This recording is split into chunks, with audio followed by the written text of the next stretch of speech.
Finally, which of the following steps is required to amend the Constitution? So we talked about amending the Constitution. Well, which of the following steps is required to amend the Constitution here? So let's go ahead and see if the step is required and then see what the correct answer is there. So make sure you understand the question, which of the following steps is required, meaning mandatory? Amendment proposed by 2/3 of Congress. Yes, that is a way that can be used, but the amendment can also be proposed through national convention. Now, it is through Congress that calls the national conventions, but it would have to be one possible way to propose is by 2/3 through a national convention. So it doesn't necessarily have to be proposed, and so therefore it's not necessarily required.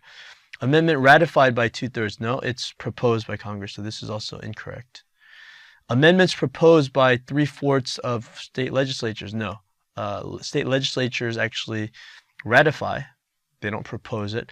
Amendments ratified by 3/4 of state legislatures. Very similar to this situation. It can be ratified, but it's not required. What's the other way? It can actually be ratified by 3/4 of state conventions.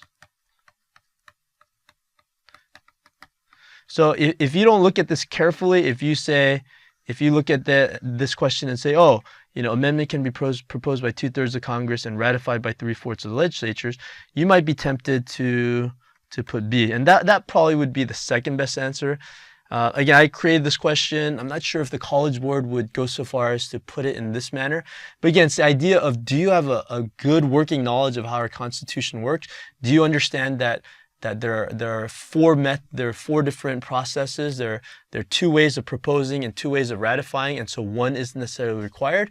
So I think this would be a good question. So if I were to write a multiple choice question, this would be something I would consider. Maybe I would word it a little bit more clearly, but I think this goes to the heart of how the Constitution is actually amended, and what are the ways that you could versus what's required. And so the answer would be E, none of the above.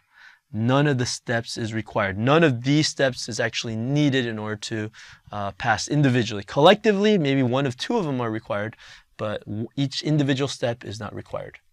Thank you for watching Educator.com.